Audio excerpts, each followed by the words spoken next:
परम आदरणीय अध्यक्ष महोदय,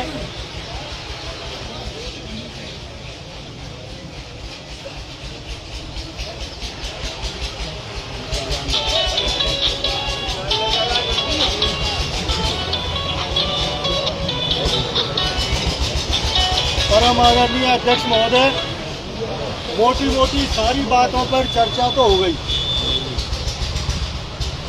और एक बात तो आप लोगों के भी समझ में आ रही होगी कि इस पानी के आंदोलन ने खाली करौली और सवाईमाधोपुर जिला ही नहीं, खाली पूर्वी राजस्थान नहीं बल्कि पूरे राजस्थान में सारी राजनीतिक पार्टियों को सोचने के लिए मजबूर कर दिया है। इसमें कोई शक नहीं कि हमारी लड़ाई को आज 21 साल हो गए और कल की हमारे पड़ोस में जो महापंचायत हुई है उसने हमारे सारे इल्जामों पर मोहर लगा दी। जातिवाद किया तो तुमने किया, जातिवाद की पंचायत की तो तुमने की, सामाजिक समरसता का माहौल बिगाड़ा तो आप लोगों ने बिगाड़ा, तोप तमंचे और बंदूकें चलाई तो आपने चलाई और उन सब बातों की कल पुष्टि हुई है। अब आप विडंबना देखो, वो कहना खाए कसम की और गाय बीरा की, चुनाव लड़े करौली से, वोट मांगे करौली की जनता को और पानी मांगे सवाईमाधोपुर की जनता को। इससे बड़ा जातिवाद और क्या होगा? मैं तो सोशल मीडिया और ये अपने हमारे पत्रकार बंधु हैं, इनसे कहूंगा कि आप करौली की जनता से सवाल करो इस बात का कि ऐसे आदमी को वोट देना चाहिए कि नहीं चाहिए।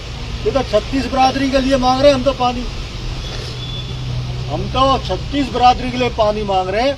और हमसे अगर कोई जातिवाद कहता है तो हमारे 39 गांवों में से लगभग 35 गांव तो एक बाप की औलाद है। क्यों ऐसा है कि नहीं? हम जातिवाद कहाँ कर रहे हैं? जातिवाद तो आप लोग कर रहे हो। आज कांग्रेस पार्टी का जिला अध्यक्ष भी वहां मंच पर मौजूद, करौली का पूर्व विधायक भी मौजूद, गंगापुर का विधायक भी मौजूद, और वो सब मंच से एक बात का ऐलान और कर रहे हैं। वैसे पूरी कांग्रेस में मौजूद है कि अगर कोई मीणा पायलट के पास गया तो जातवार कर देंगे। बोलो ये कौन सा जातिवाद सही है? तो इन सब बातों से एक चीज का तो अंदाजा हो गया कि उनको पानी की जरूरत नहीं है। वो सिर्फ अपनी खोई हुई जमीन को रोकने का प्रयास कर रहे हैं और उनके प्रयास से और उनके उन मीटिंग से और उनके उससे हमें कोई सरोकार नहीं है। हम तो हमारी एक ही बात पर अड़े गए जो हमने 2006 में उठाई थी कि हमारे 39 गांवों को पानी, और जहां तक मैं समझता हूं अब हम, मेरे से पहले के एक वक्ता ने भी कही कि आज आपकी लड़ाई निर्णायक मोड़ पर आ गई है। हमारी नई जो डीपीआर है उसका काम चालू है। विश्वास तो हम जब करेंगे जब बन के हमारे हाथ में आ जाएगी, लेकिन आज आश्वासन है और सरकार के जब बड़े लेवल के आश्वासन है तो वो मानने भी पड़ते हैं। लेकिन संशय इस बात का है कि 16 साल से इन्होंने हमारा काम पूरा नहीं किया, इसलिए विश्वास नहीं है। ड्यूटी हमारी चल रही है बदस्तूर, अभी कप्तान साहब बताएंगे कब तक है ड्यूटी अपन की, और आपके हिसाब से जैसा चाहो 30 तारीख तक तो करनी है, और 30 के बाद में अपन आज मीटिंग की तारीख तय कर लेंगे, अगली यही मीटिंग करके उसका संशोधन कर लेंगे। वहां से पहले मेरा फिर एक निवेदन है युवा भाइयों से और सबसे,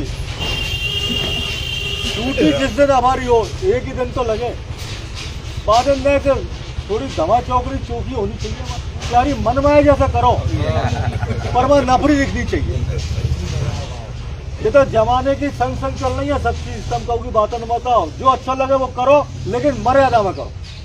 मर्यादा मनोरंजन है तो मर्यादा में जो हम अच्छे से अच्छा कर सकते हैं करना चाहिए।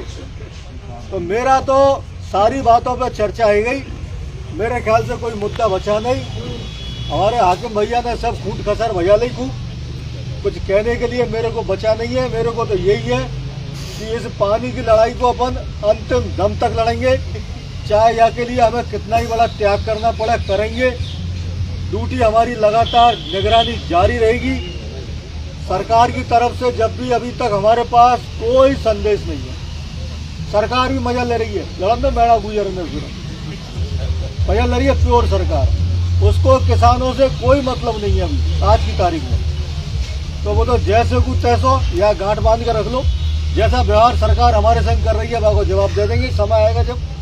लेकिन अभी हमारी पानी की जो निगरानी है वो लगातार जारी रहेगी। अब कैप्टन साहब बताएंगे ड्यूटी कब तक और कैसी है, और में अगर आपको कोई संशोधन करना है, गांव बदलने है बदल लो, ये तो घर की खेती है, वो क्या करना है। राम राम साहब।